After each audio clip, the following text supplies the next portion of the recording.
नमस्कार दोस्तों, स्वागत है फिर से एक बार सभी का आपके हमारे इस YouTube के प्लेटफॉर्म पर। यस्टरडे जो हमारे प्रीवियस लेक्चर हमने देखे हैं उसमें हम रिविजन्स लिए हैं। आज के लेक्चर में हम टोटल जो जितने भी फॉर्मूलेज है इस चैप्टर के अंदर, वो फॉर्मूलेज हम one by one step by step सभी फॉर्मूलेज सभी चैप्टर के जितने भी है हम एक वन गो में यहाँ पर देखने वाले हैं। तो चलो स्टार्ट करते हैं। जितने भी फॉर्मूलेज आपको इम्पोर्टेंट होते हैं, आपको पता है कि विदाउट फॉर्मूलेज हमारा कोई यहाँ पर मैथ्स में कोई भी सम सॉल्व होना बहुत मुश्किल है। इसलिए आज के लेक्चर में हम सभी फॉर्मूलेज जैसे रियल नंबर से लेकर डायरेक्टली स्टेटिस्टिक्स तक पूरे फॉर्मूले हम इस लेक्चर में पर्टिकुलर लेक्चर में लर्न करेंगे। हमारा पहला जो लेसन है वो आपका है रियल नंबर। तो रियल नंबर में क्या क्या फॉर्मूलेज है और क्या क्या है। तो रियल नंबर बेसिकली बहुत सिंपल चैप्टर है। 5 या 6 मार्क के लिए आपको आएगा। स्टैंडर्ड टाइप के क्वेश्चंस आपके पूछे जाएंगे, वो आपको याद रखने हैं। जैसे कि show that √2 is an irrational number, 2 + √3 is irrational number. ये प्राइमरी फैक्टर, ये जो बेसिकली आपके आएंगे तो क्वेश्चन आने वाले हैं, आपको ये याद ही करना है। लेकिन इसमें भी जो फॉर्मूला इंपॉर्टेंट पहला है वो जो है हमने देखा है फंडामेंटल थ्योरम ऑफ एरिथमेटिक। जो हमारा है फंडामेंटल थ्योरम ऑफ एरिथमेटिक। आपने देखा है फंडामेंटल थ्योरम ऑफ एरिथमेटिक क्या बोलता है, आपने पढ़ा है every composite number can be expressed in terms of its prime factors. So it's very important fundamental theorem is there. Every composite number can be expressed in the form of its prime factors. So आपको prime factors निकालना पता है। कोई भी number आपको दिया होता है, you know that what is the composite number, prime number, basic you always known that. So we know that 1 is neither a prime number nor a composite number. Okay, 2 is a prime number. After that, all numbers are the composite number, but 1 is not a composite number. 2 prime numbers, we know that which number are called as a prime number, which is divisible by itself. Any number which is divisible by itself, such number are called as the prime numbers. Clear? So fundamental theorem of arithmetic यही बोलता है कि कोई भी number आप अगर हम लेंगे तो उसको हम उसके प्राइम फैक्टर्स में लिख सकते हैं। Can be expressed in terms of its prime factors. Suppose हमने 12 लिया है तो हमको उसको आपको लिखना है, या कोई भी आपको नंबर 24 लिया है, so we have to factorise this number. Factor करके आपको लिखना है कि इसके प्राइम फैक्टर में लिखना होता है।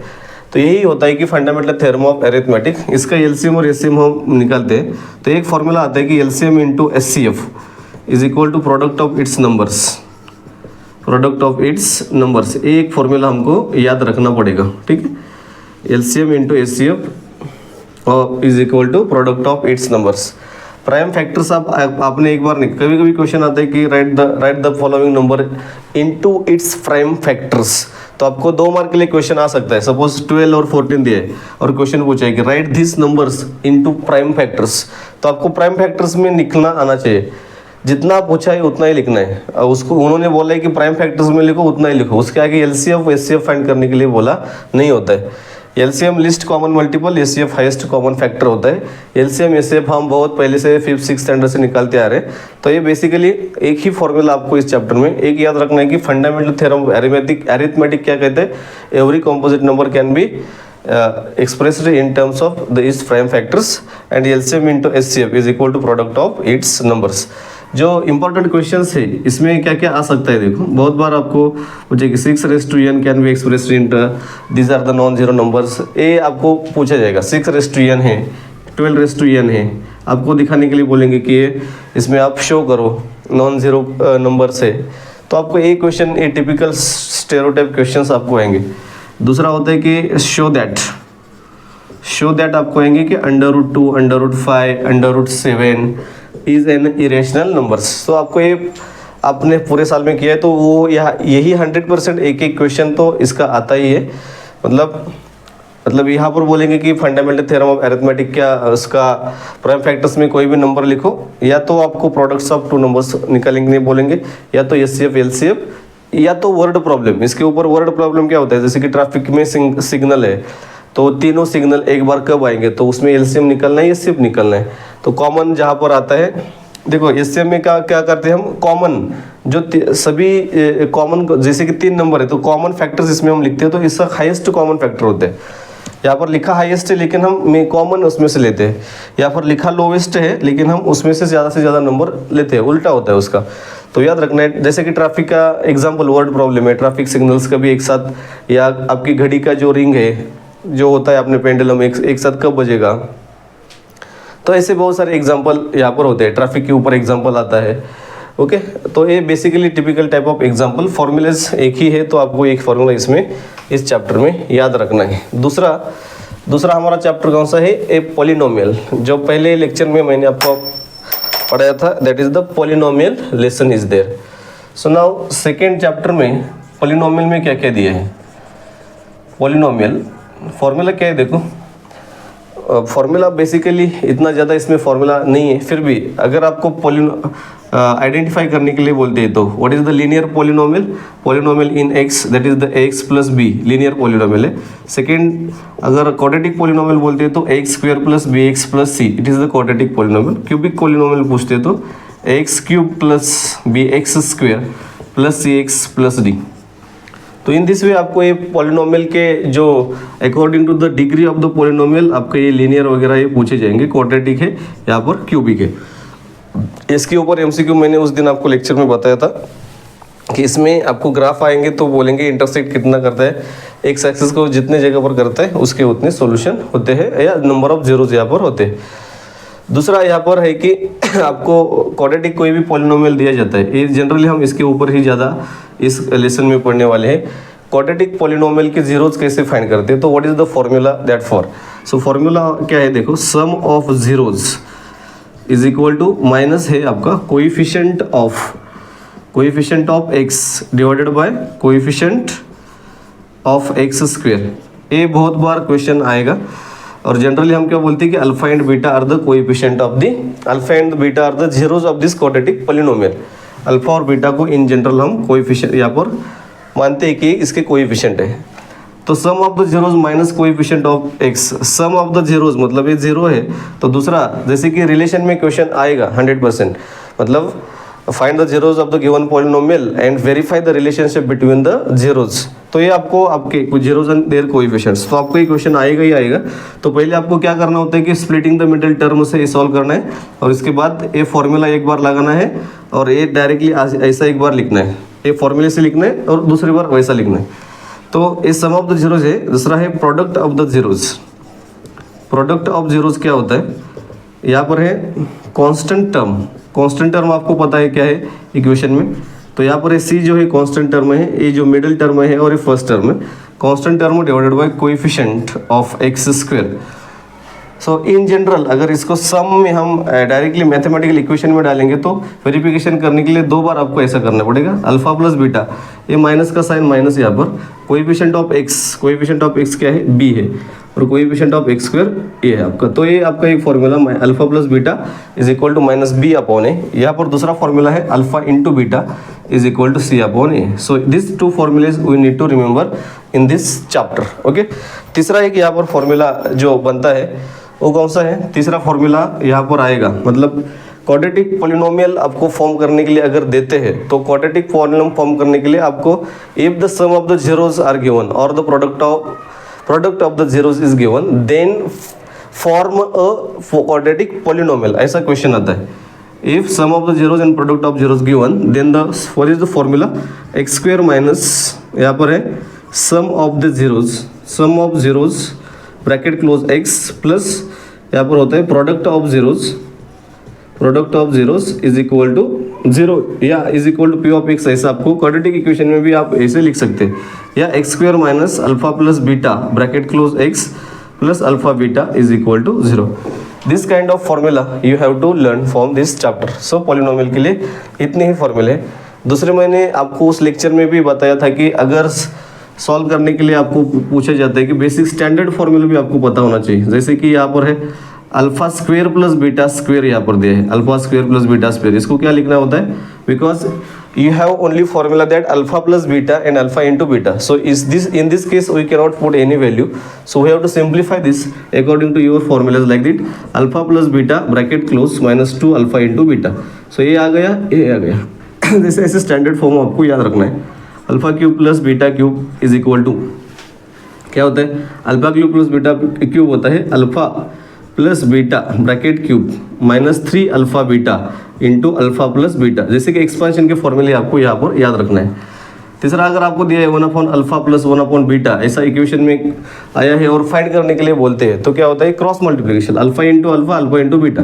यहाँ पर आएगा alpha plus beta divided by नीचे का प्रोडक्ट अल्फा बीटा. तो हमने क्या किया, फॉर्मूले के टाइप में लिखा है. सो ये फॉर्मूले आपको इस चैप्टर से, पॉलिनोमियल चैप्टर से याद करने हैं. बाकी इसमें कुछ इतना डिफिकल्ट भी नहीं है, बेसिकली आप सभी को पता है. Sum of the zeros, product of the zeros, और कभी कभी उसके हिसाब से क्वेश्चन आते हैं. ठीक है, इस प्रकार से आपको ये चैप्टर में फॉर्मूलेज लर्न करना है, आप सभी को आते हैं. नेक्स्ट है आपका चैप्टर 3 नंबर, जो है pair of linear equation in 2 variables. Now pair of linear equation में इतने फॉर्मूलेज तो बिल्कुल भी यहाँ पर नहीं है. तो चैप्टर नंबर 3 इसमें है pair of linear equation. In short I will write pair of linear equation में क्या क्या फॉर्मूला है. First of all we need to understand the standard form of that.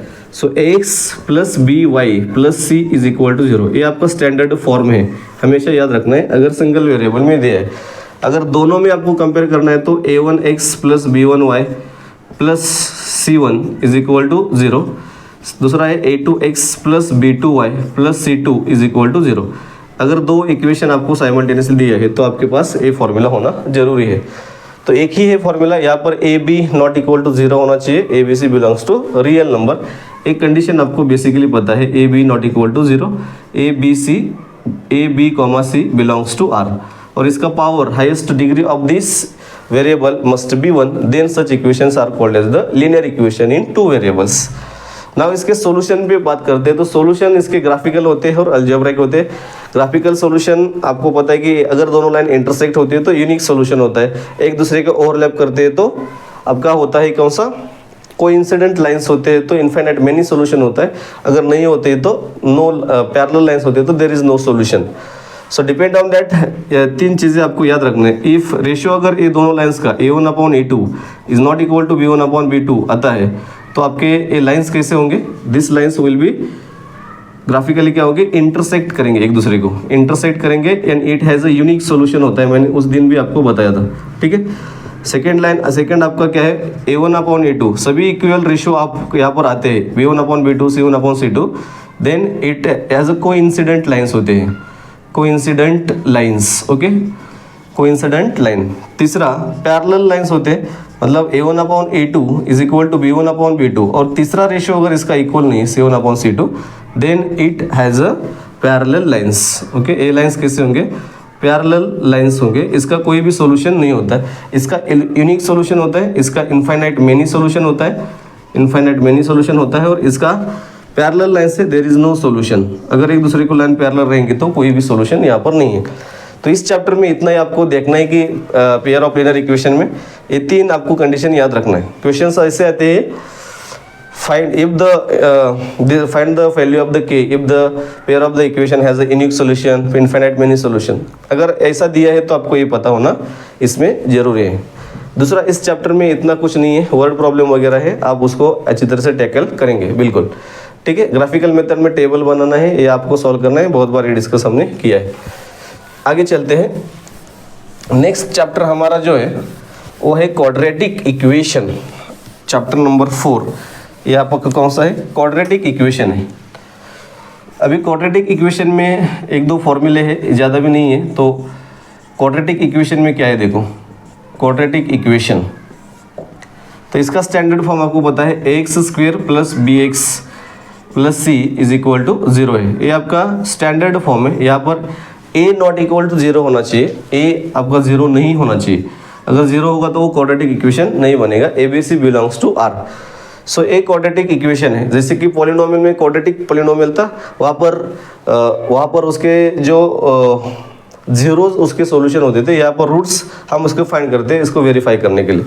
तो कोई भी क्वाड्रेटिक इक्वेशन कब बनता है, any quadratic polynomial it becomes a quadratic equation if we equate with zero, then it is, हमने zero के साथ equate किया, एक क्वाड्रेटिक पॉलिनोमियल एलएचएस के यहाँ पर जीरो के साथ इक्वेट किया तो आपका क्या बन गया, it is a quadratic equation. So what are the methods for the solving the quadratic equation? That is the question. So there are two methods discussed in this chapter. One is the factorization method. Factorization means any equation they have given to you and they are asking for find the roots of the equation. यहाँ पर हम roots बोलेंगे, zeros नहीं बोलेंगे. Equation को क्या होते हैं, रूट्स होते हैं. यहाँ पर डिग्री 2 है इसलिए आपको 2 रूट्स यहाँ पर मिलते हैं. जैसे क्वाड्रेटिक इक्वेशन में अगर क्वाड्रेटिक पॉलिनोमियल है तो ग्राफ हम ड्रॉ करेंगे तो एक्स एक्सिस को कट करेगा. यही सेम यहाँ पर क्या होता है, क्वाड्रेटिक पॉलिनोमियल में आपको एक्स के 2 वैल्यू यहाँ पर मिलेंगे. ठीक है, तो x के 2 वैल्यू डिपेंड करता है कि वो कैसे जीरो के आगे चल रहा है, कैसे हो रहा है, हम बाद में देखने वाले. तो ये याद रखना है. फैक्टराइजेशन एक मेथड है, दूसरा है फॉर्मूला मेथड. अभी जो फॉर्मूला मेथड है तो ये फॉर्मूला मेथड बहुत सारे लोग यूज करते हैं. Formula method for solving the quadratic equation. So formula method में क्या है, देखो आपको x की वैल्यू फाइंड करना है, minus b plus minus under root b square minus 4ac divided by 2a. तो ये आपका बहुत इंपॉर्टेंट फॉर्मूला है, इसके ऊपर बहुत सारे क्वेश्चन हम सॉल्व कर सकते हैं. ठीक है, तो हमेशा याद रखना, अगर आप रूट्स नहीं फाइंड कर सकते तो इसके ऊपर इजीली आप कैलकुलेट कर सकते हैं. सो ये हो गया फॉर्मूला मेथड. ये जो बी स्क्वेयर माइनस 4ac है, ये बी स्क्वेयर माइनस 4ac इसको हम क्या बोलते हैं, डिस्क्रिमिनेंट बोलते हैं, डिस्क्रिमिनेंट. तो कभी कभी क्वेश्चन आता है कि find the value of discriminant. तो डिस्क्रिमिनेंट का वैल्यू आप फाइंड कर सकते हैं, इसके एबीसी के कंपेयर करना है, स्टैंडर्ड फॉर्म को एबीसी के वैल्यू के साथ कंपेयर कर सकते हैं. तीसरा आपको फॉर्मूला याद रखना है, वो जो है आपका नेचर ऑफ रूट्स है. तो नेचर ऑफ रूट्स क्या क्या है, देखो बहुत इंपॉर्टेंट, इसके ऊपर बहुत सारे क्वेश्चन आते हैं. Find the nature of the roots of the following equation. So nature of root क्या है, नेचर ऑफ रूट्स मतलब अगर आपका फर्स्ट कंडीशन यहाँ पर है तो ये बी स्क्वायर में nature of roots depend on the value of the discriminant. So discriminant value अगर जीरो है, ज़्यादा है, कम है तो इसके ऊपर डिपेंड करता है. तो यहाँ पर b square minus 4ac is greater than zero, then इसके real roots real and unequal roots होते हैं. ये आपको याद ही रखना है. सेकेंड, अगर b square minus 4ac is less than zero है तो नो रियल रूट्स होते हैं, नो रियल रूट्स. ठीक है. तीसरा, अगर बी स्क्वेयर माइनस 4ac इसका वैल्यू अगर इक्वल टू जीरो है, इसका मतलब रियल एंड इक्वल रूट्स होते हैं, रियल एंड इक्वल रूट्स. बहुत बार क्वेश्चन इसके ऊपर पूछे गए तो आपको ये हमेशा याद रखना चाहिए. फॉर्मूला मेथड है और इसके नेचर ऑफ रूट्स है, ये आपको बार बार पूछेंगे तो आपको ये याद होना जरूरी है. ठीक है, ये इस चैप्टर में क्वाड्रेटिक इक्वेशन में इतने ही यहाँ पर क्वेश्चन है, ज़्यादा इतना कुछ नहीं है. ठीक है, नेक्स्ट चलते हैं आगे का चैप्टर जो नंबर 5 है, that is the arithmetic progression. बहुत सिंपल चैप्टर और बहुत ही 2-3 ही फॉर्मूले इसमें, ज़्यादा फॉर्मूले इसमें दिया नहीं है. तो फर्स्ट फॉर्मूला है कॉमन डिफरेंस कैसे निकालते हैं. अरिथमेटिक प्रोग्रेशन में क्या है कि आपके टर्म्स कितने हैं, क्या टर्म्स आप कैसे यूज़ करते हैं, तो टर्म्स के हिसाब से होता है. सो 5th लेसन जो आपका एपी है, एपी में क्या है, टर्म्स आर इम्पोर्टेंट. टर्म्स के लिए हम क्या यूज़ करते हैं, जैसे कि A1 है, A2 है, A3 है, डॉट डॉट डॉट AN है. Okay, if any sequence becomes AP when their common difference must be constant. It में बी पॉजिटिव, नेगेटिव और जीरो, दोनों भी, इसमें कोई भी हो सकता है, जीरो हो सकता है, पॉजिटिव नेगेटिव नंबर हो सकता है. इसलिए हमारे पास फॉर्मूला क्या है, D is nothing but the fixed common difference between this two consecutive terms. So D is equal to T2. यहाँ पर हम क्या बोलते हैं कि दोनों टर्म के बीच का डिफरेंस सेम होना चाहिए. तो अगर आपको क्वेश्चन आता है 2 मार्क के लिए, check whether the given series the given sequence is arithmetic progression और नॉट. जस्ट आपको क्या करना है कि 2 टर्म का आपको डिफरेंस चेक करना है. जैसे कि D यहाँ पर है A2 माइनस A1. ओके, दूसरा हम चेक करेंगे डिफरेंस दोनों टर्म का, तो A3 minus A2. Like this. आप यहाँ पर डिफरेंस अगर सेम आ रहा है तो हम बोल सकते हैं कि this given sequence is a given sequence is in the arithmetic progression. दूसरा है यहाँ पर आपको अगर टर्म्स nth टर्म्स, यहाँ पर नॉर्मल टर्म्स हम फाइंड कर सकते हैं. nth टर्म अगर सीक्वेंस में या एपी में कोई भी फाइंड करना है तो हमारे पास फॉर्मूला क्या है, an is equal to a plus n minus 1 d. ठीक है, a plus n minus one is equal to d. बहुत इंपॉर्टेंट फॉर्मूला है। कोई भी सीक्वेंस आपको कोई भी एपी आपको देते हैं तो आप इजीली आप इस फॉर्मूले का यूज़ करके आप फाइंड कर सकते हैं। और जहाँ पर वर्ड सम आता है इसमें कंफ्यूज करना नहीं है, सम वर्ड जहाँ पर आता है तो यहाँ पर ही एस एन यूज़ करेंगे। S n is equal to formula है n by two into bracket 2a plus n minus one bracket close d. So ये आपका फॉर्मूला है। दूसरा भी एक एसन का फॉर्मूला है। अगर आपको फर्स्ट और लास्ट टर्म से एपी का पता है तो आप यहाँ पर लिख सकते हैं a first term plus last term bracket close, a यहाँ पर हो गया। ठीक है, इससे भी इम्पोर्टेंट एक फॉर्मूला जहाँ पर है, ये तो आपको सबको पता है, लेकिन क्वेश्चन पूछते हैं कि find the 4 consecutive terms of sequence if the sum of the, उसका सम इतना इतना है और उसका प्रोडक्ट इतना इतना है, और 4 टर्म्स आपको फाइंड करने होते हैं। अगर क्वेश्चन में 4 टर्म दिया है, समझो अगर दिया है तो आप कोई प्रॉब्लम नहीं, और दिया नहीं है तो जनरल टर्म्स क्या है एपी का, general terms in AP, general terms in AP आपके क्या होते हैं। अगर दिया है तो ठीक है, कोई बात नहीं, कोई भी दे सकते हैं। अगर नहीं दिया है तो आपका होता है a minus D comma A plus D, A plus 2d, like this dot dot dot dot dot. Okay, so these are the 4 consecutive terms in an arithmetic progression. If they are provided in the question, it is okay, there is no issue is there, but it is not provided, you must know a minus d, a plus d, a plus 2d are the 4 consecutive terms. अगर उन्होंने बोला कि first और third term का product 50 है और third second और fourth term का मल्टीप्लिकेशन या एडिशन उतना है, उसके बाद आपको क्या करना होता है कि वो दोनों इक्वेशन को सॉल्व करके यहाँ पर आपको इक्वेशन बना के ए और डी का वैल्यू फाइंड करना है। ए और डी का फाइंड करेंगे तो ऑटोमेटिकली ए बाकी के वैल्यू मिलेंगे। तो ऐसे ही क्वेश्चन आते हैं बहुत बार एपी में, बहुत सिंपल है।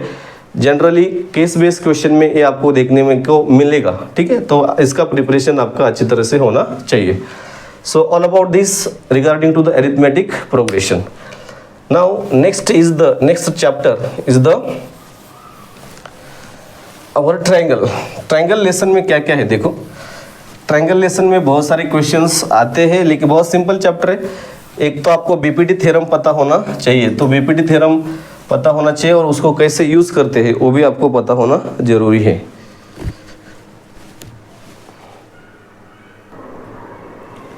नेक्स्ट नेक्स्ट हमारा चैप्टर है कि ट्रायंगल्स। सो नेक्स्ट आपका चैप्टर नंबर 6 है, ट्रायंगल्स है। तो ट्रायंगल्स में फर्स्ट ऑफ ऑल आपको basically similarity of the triangles पता होना जरूरी। उसके पहले जो बीपीटी थ्योरम है, बहुत बार क्वेश्चन आएगा, आपको बीपीटी थ्योरम लर्न होना इंपॉर्टेंट है, BPT and its converse. Okay, अगर ये ट्रायंगल आपको दिया है, एनी ट्रायंगल यहाँ पर आपको दिया है, so if a line is parallel to the third side of a triangle, then it intersect the other two sides into different or two distinct points, then आपको क्या करना है कि then that line or that sides are into the same proportion। ये side क्या होती है कि एक दूसरे के सेम प्रोपोर्शन में होते हैं। तो आपको यहाँ पर प्रूव करने के लिए ऐसा आपको डायग्राम ड्रॉ करके आपको कोई भी यहाँ पर पॉइंट्स दे सकते हैं और आपको करना है, प्रूव करना है। तो प्रूव करने के लिए ratio of areas of two triangle का यूज़ करके आप प्रूफ आराम से कर सकते हैं। बहुत सिंपल थ्योरम है, लेकिन उसके एप्लीकेशंस अगर हम बात करेंगे तो एप्लीकेशन में क्या आता है कि suppose this is the triangle, ठीक है, ये ट्रायंगल आपका ABC है, तो आपको लिखना आना चाहिए कि बहुत सारे बच्चों को आता नहीं। यहाँ पर है P और Q, इसका ये जो साइड्स होती है सेम प्रोपोर्शन में होती है। जैसे कि यहाँ पर है AP divided by BP is equal to AQ upon QC होता है। ठीक है, कभी कभी ए साइड भी हम प्रोपोर्शन में ले सकते हैं कि AP अपॉन AB भी होता है, AP अपॉन AB भी हो सकता है। ठीक है, AQ अपॉन AC भी होता है। कभी कभी क्वेश्चन कंफ्यूज करने के लिए ये क्वेश्चन आपको पूछे जाएंगे। तो जनरली हमारा थ्योरम क्या बोलते हैं कि जो साइड्स जो होते हैं एक दूसरे के प्रोपोर्शन में होते हैं।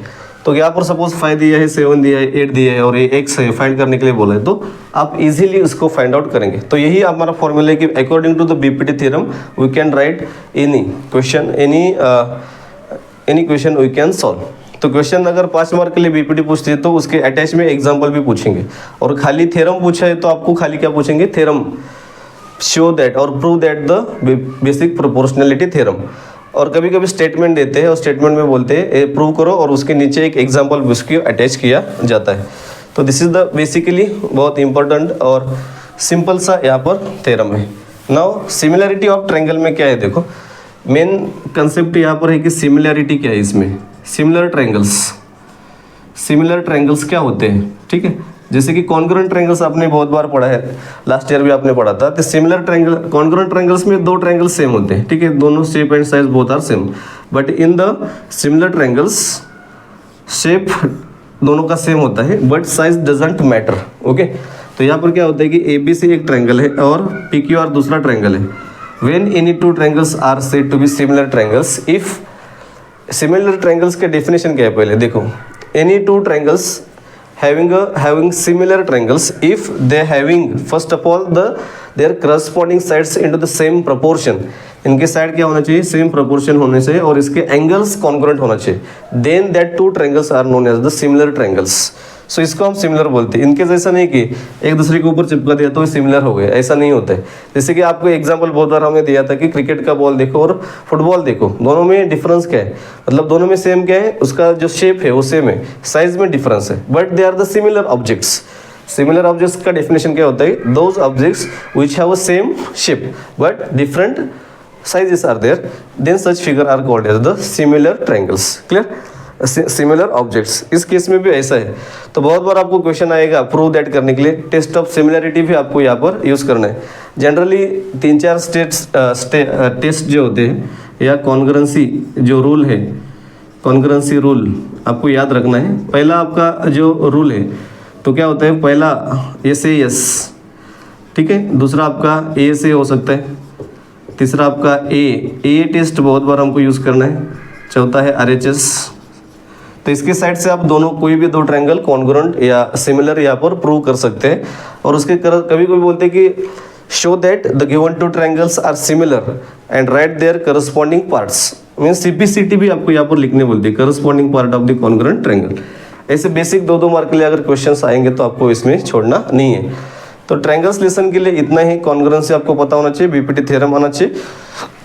ये आपको कॉन्ग्रुएंट प्रूव करना बहुत सिंपल है, अगर आते हैं तो क्वेश्चन इसमें एक और बहुत सिंपल से ही बनेंगे, इतना डिफिकल्ट क्वेश्चन आता नहीं। प्रूव दैट के लिए भी क्वेश्चन आएगा तो इतना डिफिकल्ट इसमें बनता नहीं है। कोई भी ट्रायंगल आपको सिमिलर ही प्रूव करना है, अदरवाइज इसमें कुछ इतना डिफिकल्ट नहीं है। तो ये हो गया आपका triangle lesson. Okay, now next one आपका है कोऑर्डिनेट ज्योमेट्री। कोऑर्डिनेट ज्योमेट्री क्या क्या है देखो, इसमें क्या क्या करना है, चैप्टर नंबर 7 आपका है कोऑर्डिनेट ज्योमेट्री। बहुत सिंपल लेसन है, इसके ऊपर भी क्वेश्चन बहुत सारे बनते हैं। तो कोऑर्डिनेट ज्योमेट्री में जनरली पहला जो फॉर्मूला है वो डिस्टेंस फॉर्मूला है। डिस्टेंस फॉर्मूला क्या है, कोई भी दो पॉइंट अगर यहाँ पर है, कोऑर्डिनेट में आपको होता है, याद रखना है हमेशा आपकी जो ये बनता है, ये कोई भी लाइन का अगर डिस्टेंस फाइंड, एक कोऑर्डिनेट सिस्टम में होता है तो इसके पॉइंट्स होते हैं, क्वाड्रेंट्स के पॉइंट्स आते हैं, first second third fourth 4 quadrants होते हैं। अगर आपको बोलते हैं कि find the distance of this line AB और find the distance between this 2 points, it means that line which are lies in this coordinate system. इसलिए आपको वो पॉइंट्स दिया जाए है बिकॉज यहाँ पर कोऑर्डिनेट पॉइंट्स होते हैं, this is the coordinate system.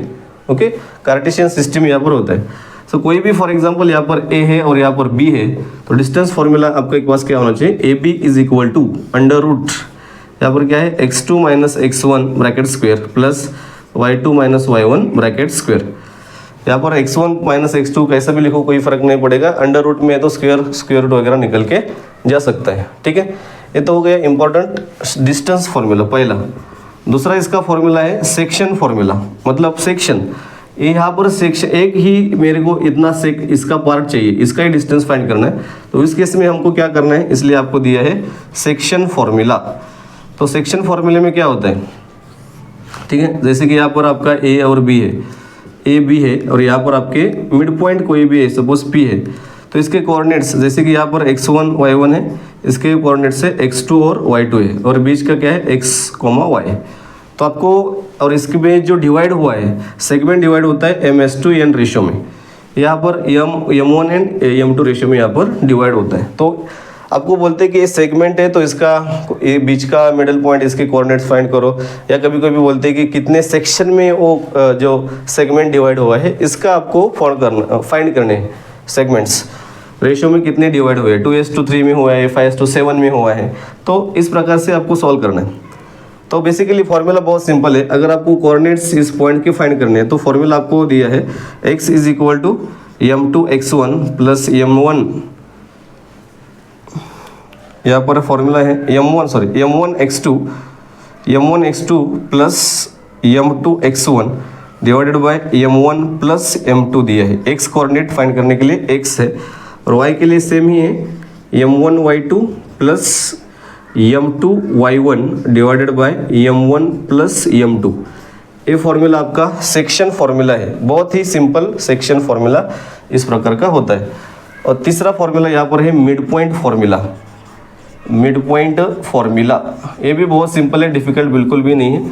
Mid point मतलब अगर पॉइंट जो है इस सेगमेंट का पॉइंट एग्जैक्टली बीच में एग्जैक्टली बराबर अगर होता है, इसका मतलब देखो मिड पॉइंट में क्या होता है, सपोज ये सेगमेंट है, मिड पॉइंट का अर्थ ही क्या होता है कि मीनिंग क्या है कि ये जो डिवीजन ऑफ सेगमेंट्स हो है इक्वल हुआ है, मतलब जो m1 एंड m2 जो रेशियो होते हैं वो सेम होते हैं, जैसे कि 1:1 है। तो m1 और m2 का वैल्यू अगर 1:1 पुट करेंगे तो इसमें कुछ बचेगा नहीं, ठीक है। तो इसमें क्या बचेगा, ये m1 1 है, m2 1 है, 1 इंटू समथिंग 1 ही होता है। तो यहाँ पर आपका x इज इक्वल टू क्या आता है कि x1 plus x2 divided by 2 आता है, और सेम यहाँ पर y is equal to y1 plus y2 divided by 2। तो ये फॉर्मूला किसके हैं, मिड पॉइंट फॉर्मूले के लिए। मिड पॉइंट फाइंड करने के लिए अगर कोई दिया है कि this is the P is the midpoint of this segment, then find the coordinates of the P. Then it's very easy. You can easily find the coordinates of the given midpoint. Clear? इससे भी अभी देखो question में क्या आता है कि एक क्वेश्चन आपका ट्राइसेक्ट हुआ है, बाइसेक्ट हुआ है, या उसके 4 सेक्शन हुए हैं, 5 सेक्शन हुए हैं, उस केस में आपको सेगमेंट यहाँ पर फॉर्मूले प्रॉपर यूज करना चाहिए। दूसरे टाइप के क्या क्वेश्चन आते हैं कि show that this points are the vertices of the parallelogram, vertices of the any square trapezium, कोई भी क्वेश्चन आपको पता है तो उसके लिए आपको एक बेसिकली अगर पैरेललोग्राम पूछे मतलब show that the given points are the vertices of the parallelogram, इस केस में आपको क्या होना चाहिए कि पैरेललोग्राम की प्रॉपर्टी भी पता होना चाहिए, मतलब अपोजिट साइड्स आर इक्वल होते हैं ये आपको पता होना चाहिए। रेक्टेंगल के अपोजिट साइड इक्वल होते हैं, पैरेललोग्राम के अपोजिट साइड पैरेलल होते हैं, इक्वल होते हैं, ये सब बेसिकली पता होना चाहिए। तभी आपको क्या होता है कि चारों साइड का ट्रायंगल जो पैरेललोग्राम है उसके आप क्या करेंगे, डिस्टेंसेस फाइंड करेंगे।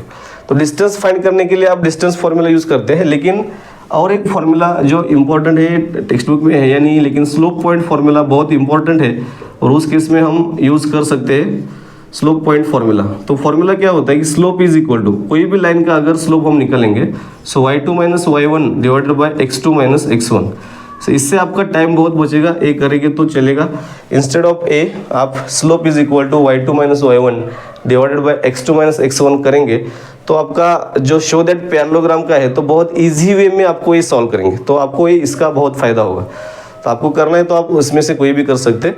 सो फिर से आप बार वीडियो पॉज करके देख सकते हैं कि इतने इसके फॉर्मूला है, distance section formula, mid point formula, slope point formula है स्लोप फाइंड करने के लिए।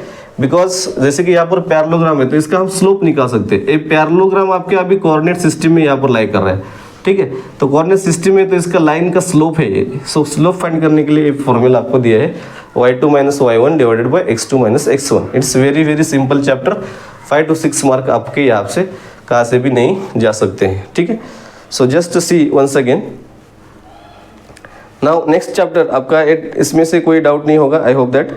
दूसरा है आपका इंट्रोडक्शन टू ट्रिग्नोमेट्री। बहुत लोगों का मतलब उनको लाइक नहीं करते उस चैप्टर को, साइन कॉस ये क्या होता है ये सब चीज़ें, लेकिन आपको पता होना, आपको पढ़ना ही पड़ेगा, कंपलसरी है चैप्टर आपको, और बहुत इजी है अगर आप उसको इंटरेस्ट से करते हैं।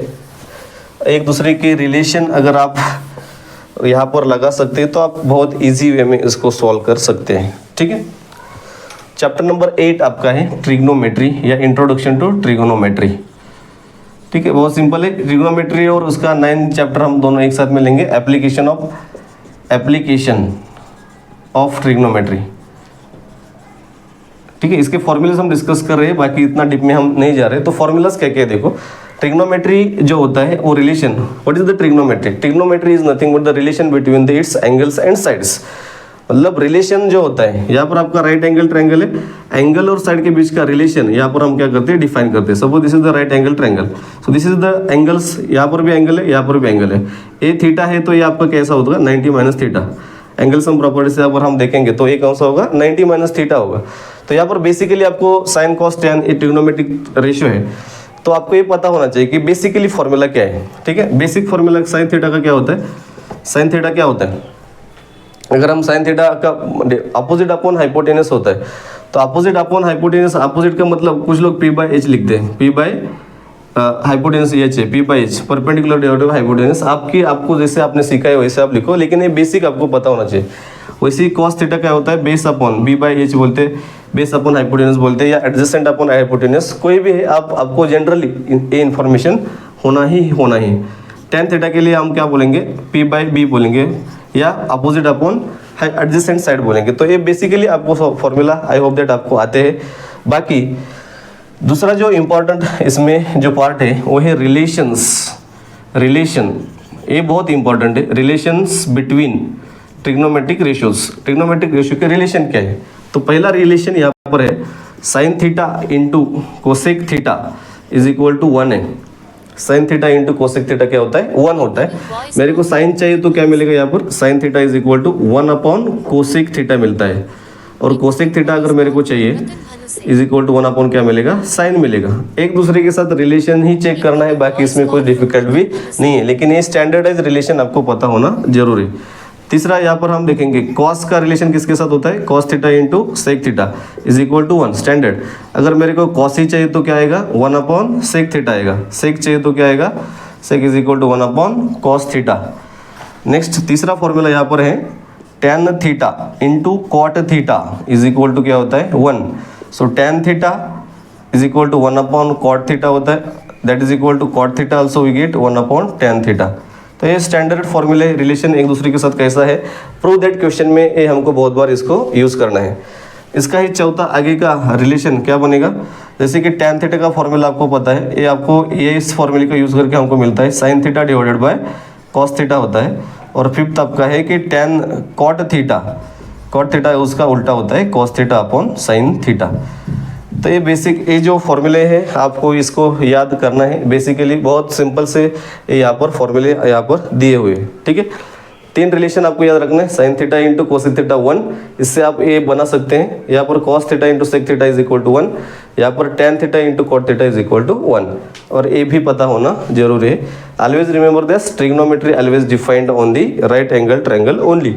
सो ये हो गए रिलेशंस। अभी बाकी जो यहाँ पर हम पढ़ेंगे वो है आपके आइडेंटिटीज, बहुत इंपॉर्टेंट 3 आइडेंटिटीज यहाँ पर होने वाली हैं।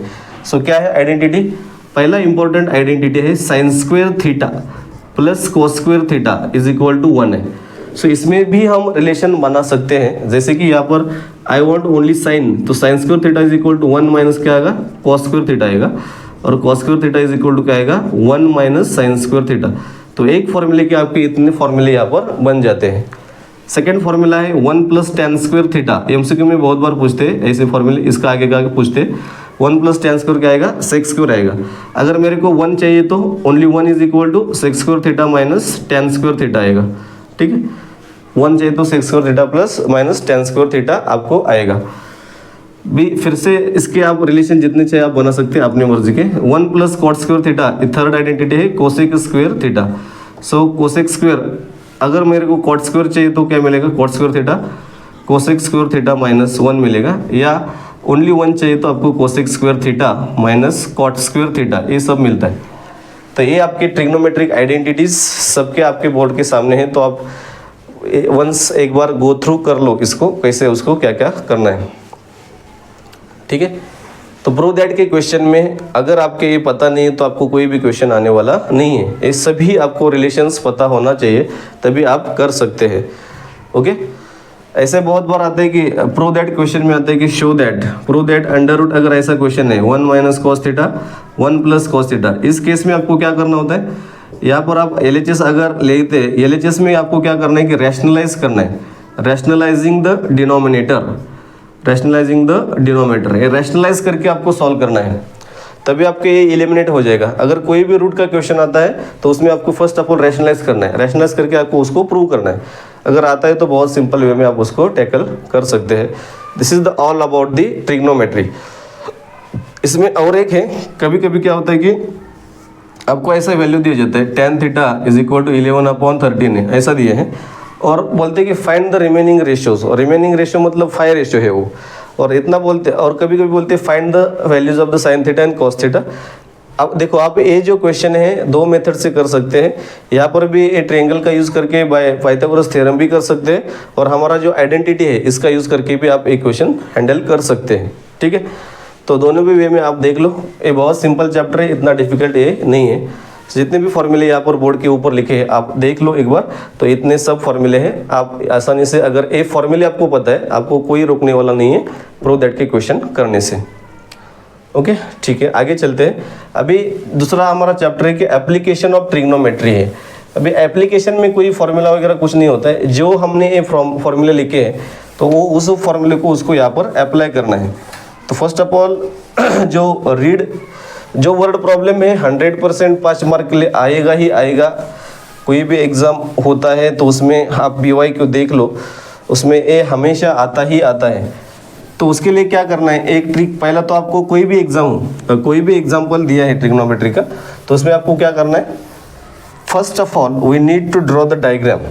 ओके, कोई भी बोले, जैसे कि 2-3 चीज़ें इसमें हैं, एंगल ऑफ एलिवेशन है, एंगल ऑफ डिप्रेशन है, मतलब ऑब्जर्वर कहाँ पर खड़ा है तो हमको वहाँ पर लेंथ वगैरह फाइंड करना होता है, या एंगल फाइंड करना है, या डिस्टेंस बिटवीन टू, मतलब आप यहाँ पर बिल्डिंग के ऊपर है, नीचे देख रहे हैं, तो क्या क्या करना होता है। तो एंगल ऑफ एलिवेशन एक कंसेप्ट होता है, एंगल ऑफ एलिवेटेशन मतलब क्या करेंगे, आप ऊपर देख रहे हैं, ये जो हमारा लाइन ऑफ विजन है उसके ऊपर देख रहे हैं हम। ठीक है, चलते समय आप नॉर्मली ऐसे चलते हैं, ऐसा देख के चलते बिल्कुल भी नहीं। तो ये लाइन ऑफ विजन के ऊपर अगर हम देखेंगे तो आपका क्या बनता है कि एंगल ऑफ एलिवेशन होता है। सपोज यहाँ पर ऑब्जर्वर खड़ा है, ठीक है, ये आपका ऑब्जर्वर यहाँ पर है, और वो यहाँ सपोज ये बिल्डिंग है, तो बिल्डिंग के टॉप पे वहाँ पर देख रहा है, तो ये टॉप हो गया, तो इसके आंखों ने ऊपर का एंगल बना दिया, तो ये क्या हो गया आपका, एंगल ऑफ एलिवेशन होता है थीटा। सो ऑब्जर्वर यहाँ पर ऑब्जर्व कर रहा है कि ऊपर कुछ तो है, तो ये हो गया थीटा, जितना एलिवेट किया उसने आंखों को उसका एंगल ऑफ एलिवेशन हो गया।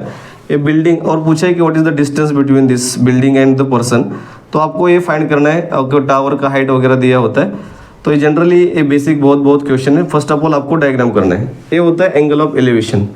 दूसरा केस में क्या होता है कि उल्टा होता है, दूसरा केस एंगल ऑफ डिप्रेशन है, मतलब आप जो ऑब्जर्वर है वो ऑब्जर्वर अभी कहाँ खड़ा है, ऑब्जर्वर खड़ा है ऊपर, बिल्डिंग के ऊपर खड़ा है। ठीक है, यहाँ पर ऑब्जर्वर बैठा है अभी, ठीक है, और क्या देख रहा है, वो नीचे देख रहा है, अभी यहाँ पर नीचे देख रहे हैं। अगर नीचे देख रहे हैं तो उसकी आंखें हमारे लाइन ऑफ विजन से क्या होगी, नीचे होगी, इसलिए यहाँ पर क्या बनता है कि एंगल ऑफ डिप्रेशन बनता है, इसलिए यहाँ पर थीटा होता है। यहाँ पर थीटा होने से हम कोई भी कैलकुलेट करते नहीं है।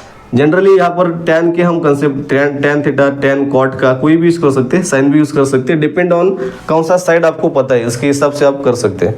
एंगल ऑफ डिप्रेशन है तो एक ही याद रखना है कि आपको ऐसा एक लाइन आपको बनाना है, बिकॉज यहाँ पर line of horizontal A important है। आप ऊपर से नीचे देख रहे हैं तो हमको यहाँ से कैलकुलेट करना होता है। ठीक है, तो यहाँ पर है तो इसका जो एंगल यहाँ पर देख रहे हैं, सपोज दोनों कार ऊपर से बिल्डिंग पे खड़ा है, यहाँ पर एक कार है, यहाँ पर एक कार है, तो एग्जाम्पल बहुत बड़ा आता है कि what is the distance between this two cars. तो यहाँ पर अगर देखेगा एंड कार्स आर मूविंग, अगर कार मूविंग है तो आपके आंखों का एंगल भी चेंज होता रहेगा।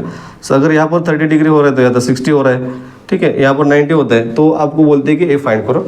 सो आपको पता है कि कैसे एग्जाम्पल को लिखना होता है। Let the this is the height of this A B represent the height of the जो बिल्डिंग है वो है, ये आपका एंगल ऑफ एलिवेशन है, theta is equal to angle of elevation. So it's very simple. Application के question बिल्कुल भी मिस करना नहीं, 5 मार्क्स आपके हाथ के हैं, आपको इसको लूज करना बिल्कुल भी नहीं है। This is all about the trigonometry. Diagram बहुत इंपॉर्टेंट है, डायग्राम के लिए 1 मार्क दिया जाता है। डायग्राम नहीं लिखा है कैलकुलेशन के 0 मार्क्स, कोई भी उसका यूज होने वाला नहीं है। ठीक है, this is all about the trigonometry and its application. Now next lesson is the circle. Now circle में क्या है, देखो 1-2 थ्योरम्स है, वही आपको याद करने हैं, और बाकी कुछ इसमें फॉर्मूला वगैरह कुछ नहीं है। देखो lesson number 10 is the circle. Circle में क्या क्या है, फर्स्ट ऑफ ऑल सर्कल में आपको ट्रायंगल के ही कंसेप्ट यूज करना होता है।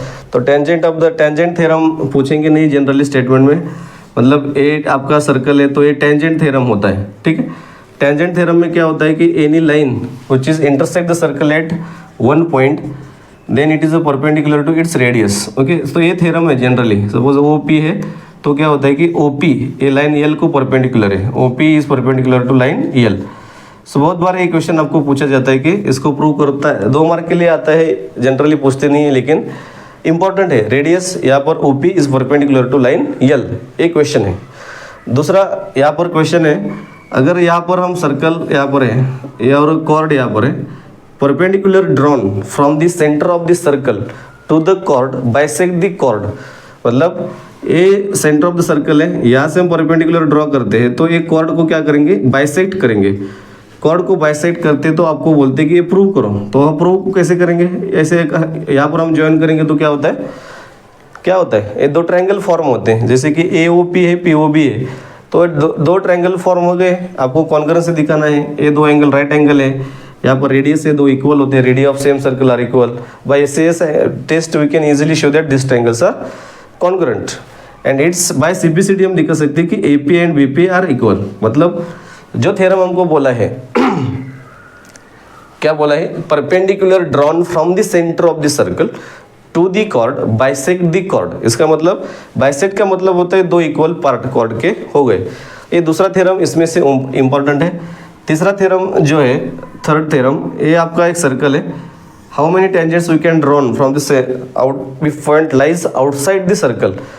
पॉइंट अगर ऑन दी सर्कल है तो एक ही टेंजेंट बना सकते हैं, इनसाइड है तो कोई भी टेंजेंट नहीं होता है।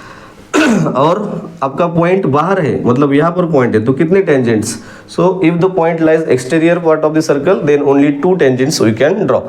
सो ये दूसरा टेंजेंट यहाँ पर देख सकते हैं कि आप ये टेंजेंट इस पॉइंट से हमने निकाला और ये टेंजेंट यहाँ पर इस पॉइंट से निकला है, ठीक है। यहाँ पर देखो, इसके ऊपर क्वेश्चन भी पूछा जाता है 2 मार्क के लिए। ये डिस्टेंस दिए तो AP फाइंड करो, OA फाइंड करो, ऐसे क्वेश्चंस आपको एक्सरसाइज में भी दिए हैं और यहाँ पर आप इजीली उसको कैलकुलेट कर सकते हैं। तो देखो यहाँ पर ये सपोज P पॉइंट है और यहाँ पर इंटरसेक्टिंग पॉइंट यहाँ पर A है और यहाँ पर B है और आपको ये सेंटर O है, तो आपको ये आपको पता है कि रेडियस परपेंडिकुलर यहाँ पर होती है। सो थ्योरम क्या है, देखो, the tangents drawn from the external point are equal to each other, मतलब ये जो टेंजेंट्स होते हैं सर्कल को हमने जो टेंजेंट्स ड्रॉ किया है एक दूसरे को इक्वल होते हैं, हमको ये प्रूव करना होता है। सो हमको क्या करना है, PA is equal to PB दिखाना है शो करने के लिए। इसको बोलते हैं कि टेंजेंट सेगमेंट थ्योरम बोलते हैं, बाहर से हमने निकाला टेंजेंट्स। क्लियर, यहाँ पर भी हम शो करने के लिए बहुत इजी मेथड है। ए ट्रायंगल OAB है, यहाँ पर परपेंडिकुलर है 90 डिग्री है, यहाँ पर रेडिया है सेम है, एक कॉमन है, तो ऐसे हो जाता है। और ये PA and PB by CPCD हम दिखा सकते हैं। तो ऐसे ये 3 थ्योरम है, इतने ही 3 थ्योरम है, इसमें यूज़ करने बहुत सिंपल है, बिल्कुल भी यहाँ पर डिफिकल्ट नहीं है। ये थ्योरम आया है 1-2 बार, तो इसको आप प्रॉपरली देखो, 2 मिनट में प्रूव, जैसे मैंने यहाँ पे 1 मिनट में भी बताया, ऐसे प्रूव कर सकते हैं इसको और ऐसे। तो ऐसे करेंगे तो आपको 2-3 मार्क आराम से यहाँ पर 3 मार्क मिलने वाले हैं। So this is all about this circle. 3 theorems we need to understood in this chapter. Tangent theorem, एक कॉर्ड का थ्योरम है जो chord drawn from perpendicular drawn from centre of the circle bisect the chord and length of the tangent from the exterior point of the circle they have equal to each other, the lengths of that segments are equal, PA is equal to PB। This is all about. बाकी circle के question इसी का use करके, यही concept का use करके आपको solve करने हैं। आगे चलते हैं। नेक्स्ट जो है एरियाज रिलेटेड टू सर्कल है, मतलब एरियाज आपको फाइंड करने हैं।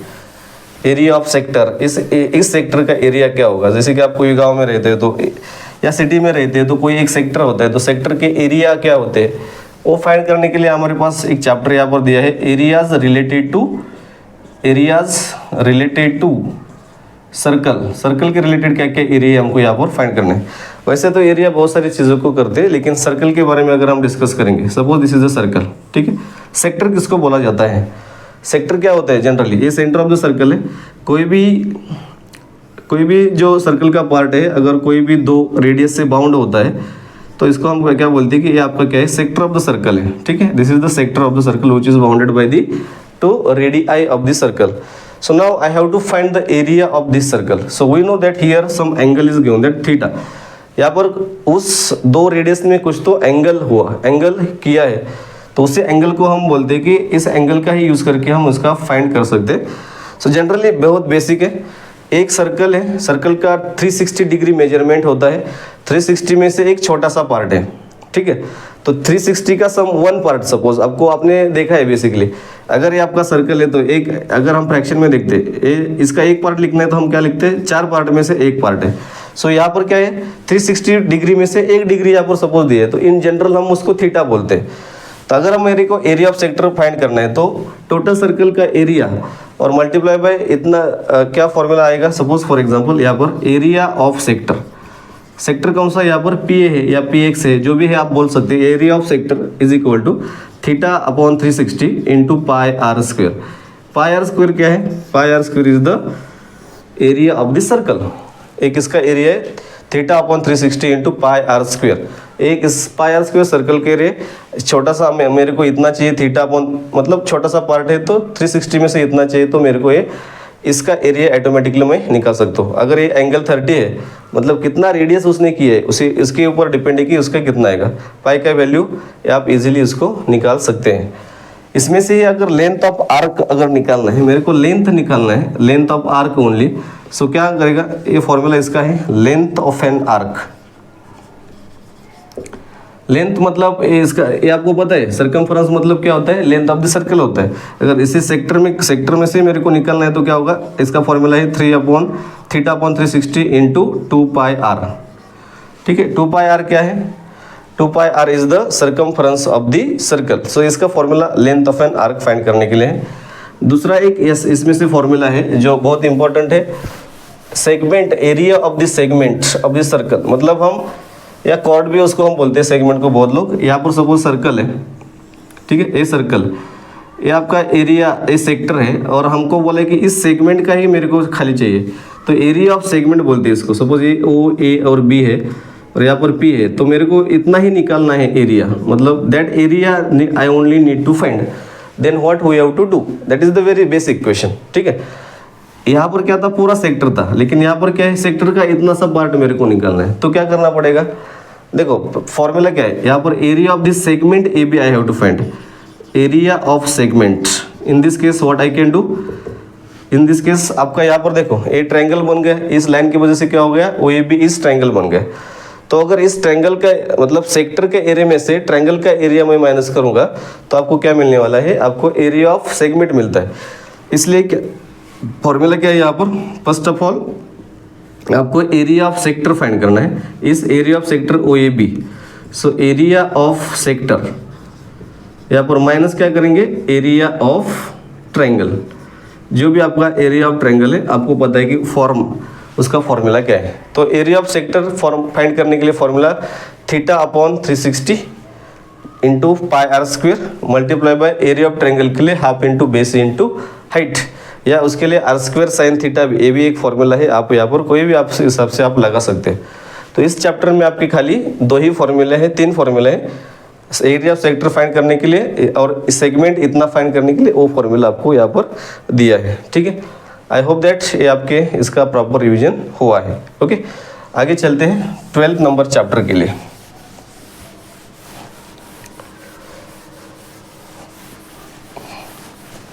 ठीक है, एरिया रिलेटेड टू सर्कल, इसके ऊपर 1-2 क्वेश्चन जनरली हमेशा पूछती ही है, तो आपको ये याद रखना है कि इसके क्वेश्चंस क्या क्या आते हैं। ठीक है, 12 नंबर जो चैप्टर है आपका वो है सरफेस एरिया एंड वॉल्यूम, बहुत इंपॉर्टेंट है, बहुत आपको यहाँ पर विदाउट फॉर्मूला आपका काम बिल्कुल भी नहीं चलेगा।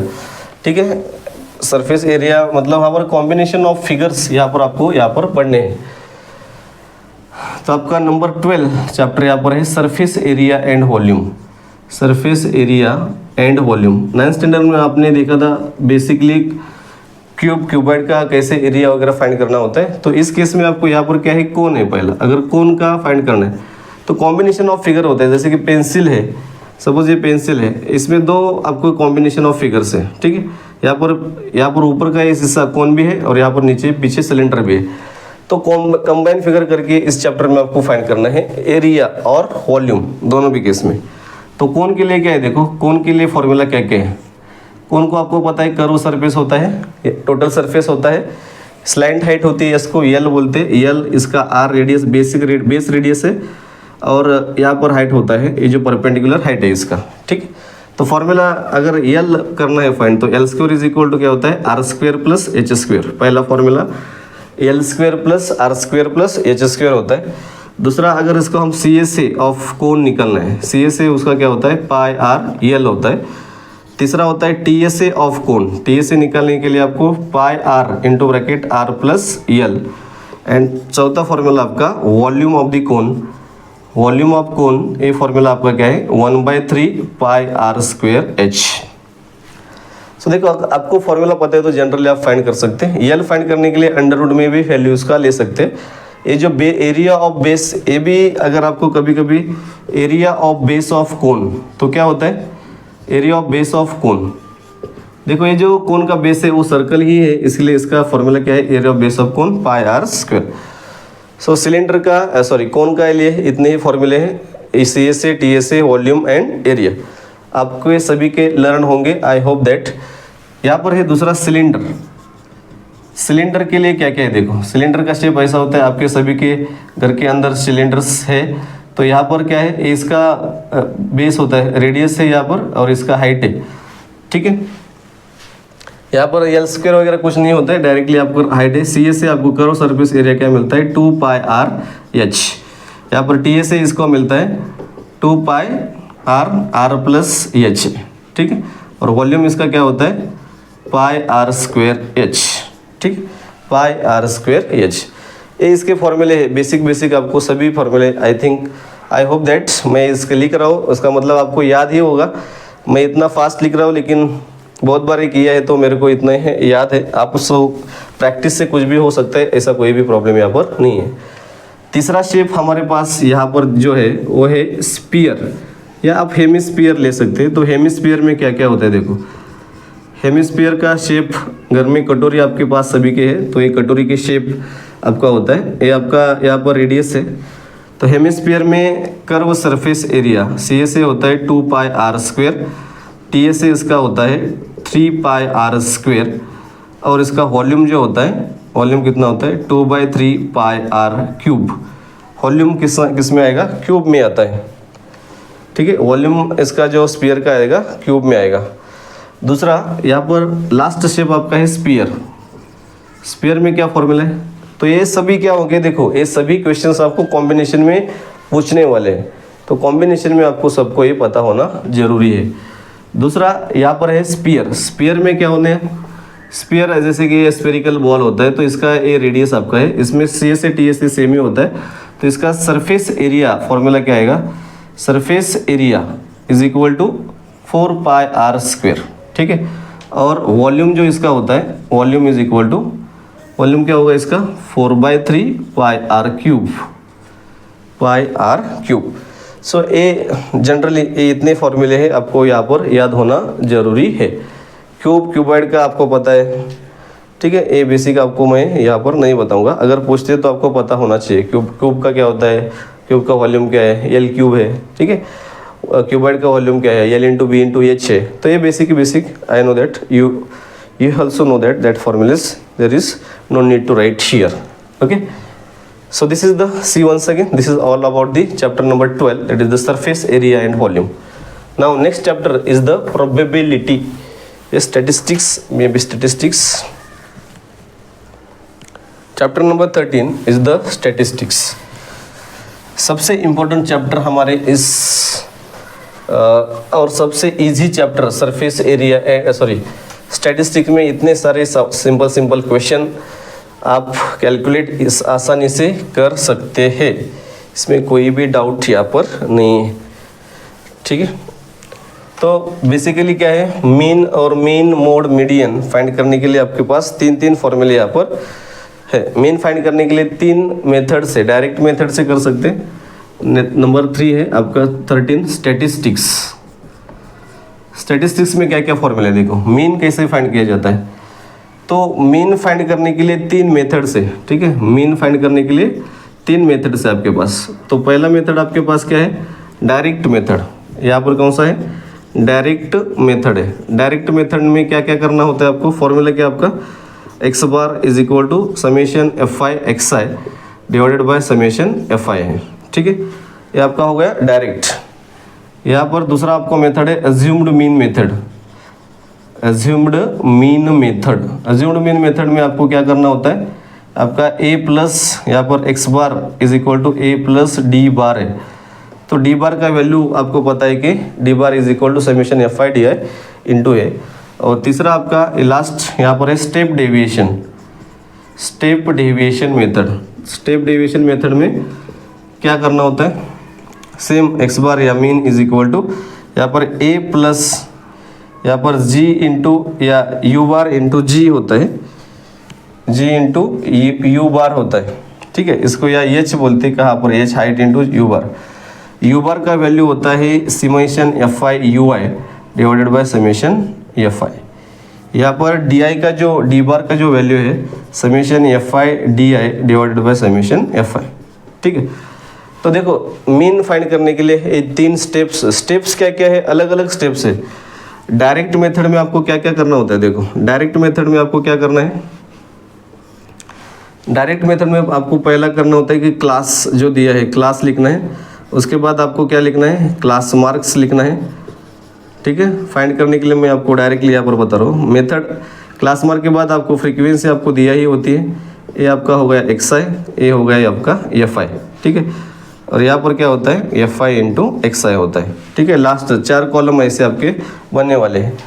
अज्यूम मीन मेथड में यहाँ पर क्या होता है, पहला आपका क्लास आएगा, ठीक है। इसके बाद आपका क्या होगा, क्लास मार्क होगा, क्लास मार्क। तीसरा इसका आपको डेविएशन निकालना है, डी आई, या आप एफ आई भी लिख सकते हैं, जो एफ आई दिया हुआ होता है कॉलम।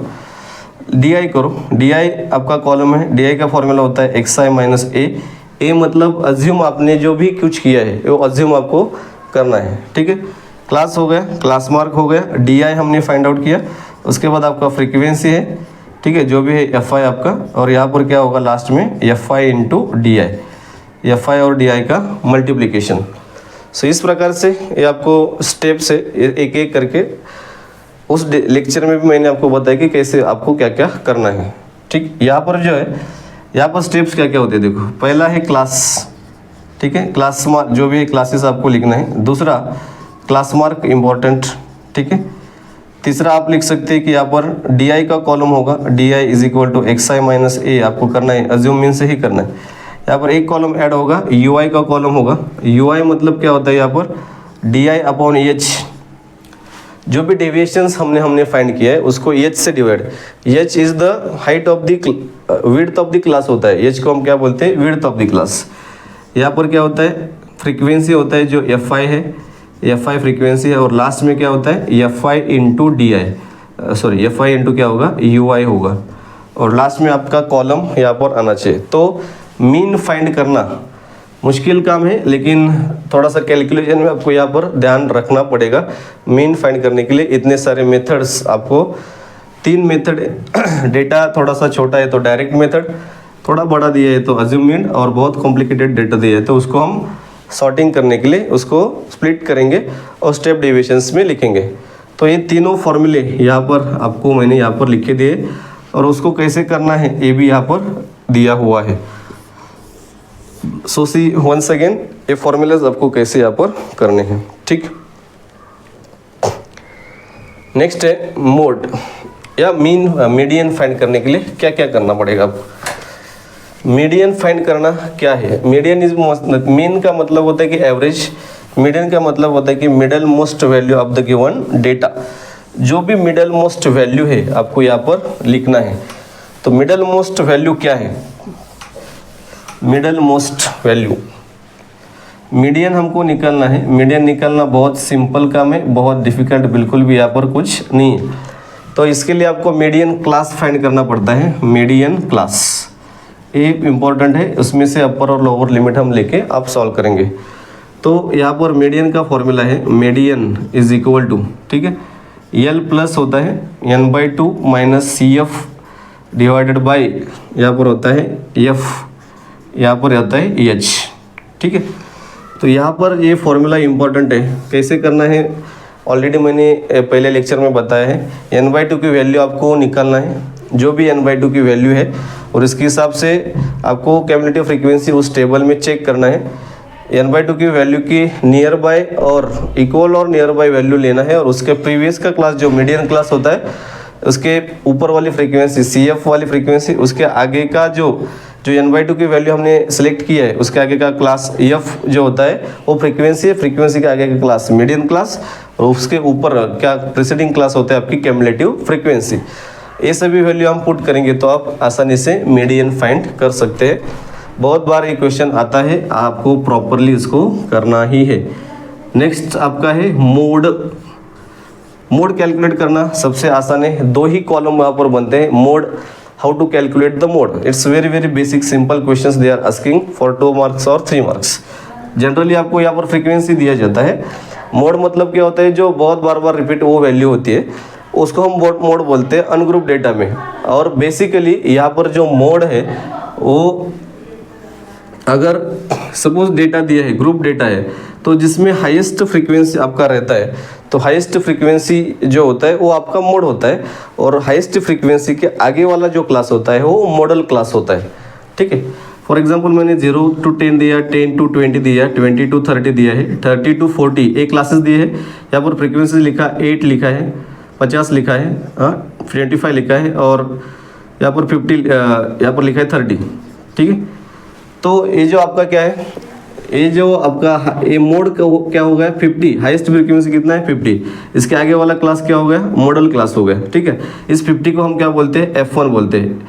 इसके नीचे वाले को क्या बोलते हैं, इसके ऊपर वाले को F0 बोलेंगे, और यहाँ पर F2 होता है।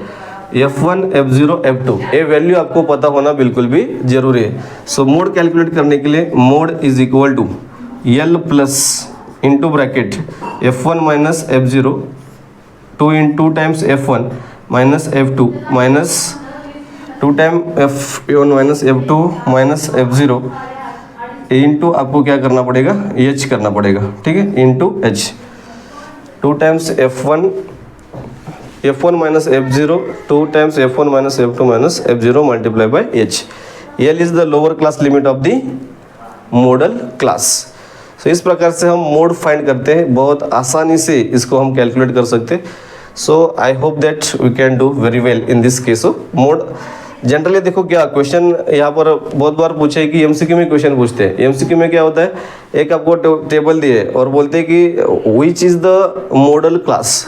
सो फ्रीक्वेंसी आपको पता होना चाहिए, मॉडल क्लास का फ्रीक्वेंसी क्या है, उसके बाद उसका एवरेज क्या निकलता है, ये सब बेसिक चीज़ें आपको बहुत बार पूछा जाता है। सो ये हो गया हमारा मीन, मोड और मीडियन।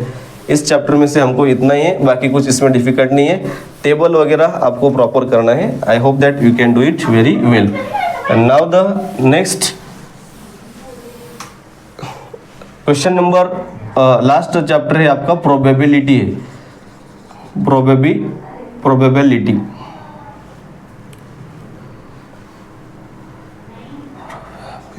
प्रोबेबिलिटी, ठीक, this is the chapter number, last chapter आपका है प्रोबेबिलिटी।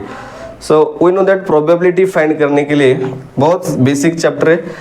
जितने भी probability of any event is equal to, यहाँ पर है number of favourable outcomes, number of favourable outcomes divided by total number of outcome होते हैं, टोटल नंबर ऑफ आउटकम्स। तो ये बेसिक फॉर्मूला है, P of is equal to number of favourable outcomes. जैसे कि मैंने एक कॉइन को टॉस किया तो कॉइन टॉस करने के बाद उसके आउटकम्स कितने होते हैं, हेड एंड टेल होते हैं। तो प्रोबेबल आउटकम्स कितने हैं, 2 है, और फेवरेबल आउटकम्स टोटल कितने हैं, 2 है। फेवरेबल आपको निकालने हैं, जैसे इवेंट के बाद आता है। मतलब अगर हम कॉइन को हम टॉस करेंगे तो टॉस करने के बाद हेड आने की क्या पॉसिबिलिटी है, इसके ऊपर आपका फेवरेबल मतलब हेड आएगा। तो हेड आने की पॉसिबिलिटी 1 है, 2 में से एक हेड है, so 1/2 is the answer. So P of probability of is equal to number of favourable outcomes divided by number of total outcomes. Generally आपका प्रोबेबिलिटी का फॉर्मूला है probability of E is equal to, दूसरा एक है कि 1 minus probability of not E, sorry not E का formula क्या है, probability of not E is equal to 1 minus probability of E। तो ये फॉर्मूला भी आपको बहुत बार इसको सॉल्व करना है, ये भी क्वेश्चन पूछते हैं इसके ऊपर। दूसरा एक कंडीशन एमसीक्यू में बहुत बार पूछा, what is the range of the probability. Probability होती कहाँ तक है, 0 से लेकर 1 तक होती है, 0 से लेकर 100,000 तक होती है। जनरली आपको पता है कि प्रोबेबिलिटी 0 से लेकर 1 ही हो सकती है, या तो पॉसिबिलिटी क्या हो सकता है कि आपका जनरली 0 से 1, जैसे कि मैं मैच जीतूंगा या हारूंगा, सिंपल है। तो हार सकता हूँ, जीत सकता हूँ, दो पॉसिबिलिटी है। मतलब मेरे को 100% मार्क मिल सकते हैं या 101% मार्क नहीं मिल सकते। इसलिए तो आपको परसेंटेज में अगर होते हैं तो 0 भी हो सकता है और 1 भी हो सकता है। 1 से ऊपर प्रोबेबिलिटी होती नहीं है। 0 इज लेस देन और equal to probability of A is less than और इक्वल टू 1। दूसरा, ये परसेंटेज में अगर पूछते हैं तो 0% इज लेस देन और equal to probability of E is less than और इक्वल टू 100%। तो ये एमसीक्यू में पूछने जाने वाले ये बहुत क्वेश्चंस है। सो आपको ये प्रॉपरली इसको एनालाइज करके याद रखना है। बहुत बार पूछते हैं तो आपको प्रोबेबिलिटी, अगर आपको ऐसा दे, सपोज दैट क्वेश्चन अभी एक पूछा था, check whether the given options are given probability और नॉट, मतलब उसका हम प्रोबेबिलिटी फाइंड कर सकते हैं कि नहीं। जैसे कि फर्स्ट ऑप्शन दिया है 0.7 दिया है, हाँ, सेकेंड ऑप्शन दिया है 15/10 दिया है, ठीक है, थर्ड ऑप्शन आपको दिया है 80% दिया है। तो इसमें से क्या क्या करेक्ट है? तो 0.7 करेक्ट है, 0 से 1 में आता है। 15/10 को हम कैसे लिख सकते हैं? 1.5, इसलिए इसके लिए प्रोबेबिलिटी नहीं है। 18% है, इसलिए प्रोबेबिलिटी है। इस टाइप के क्वेश्चंस आपको 101% देखने को मिलेंगे। तो आपको एक क्वेश्चंस को प्रॉपर करना है, ठीक है। सो आज के लेक्चर में हमने सब फॉर्मूलेस प्रॉपर तरीके से देखे, एक बार देख लो। हर एक फॉर्मूला, हर एक चैप्टर का हमने प्रॉपर एनालाइज किया है। तो आपको इस रिवीजन करना है। फॉर्मूले आपको, हर एक फॉर्मूला आपको याद होना बहुत इंपॉर्टेंट है, तभी ये आके जाके पेपर आपको आसानी जाएगा। होप दैट आप अच्छी तरह से पढ़ाई कर रहे होंगे। 2 दिन बाकी है एग्जाम के लिए, अच्छी तैयारी करो और आपको पेपर में अच्छे मार्क्स लेके आना है, ठीक है। Best luck, thank you.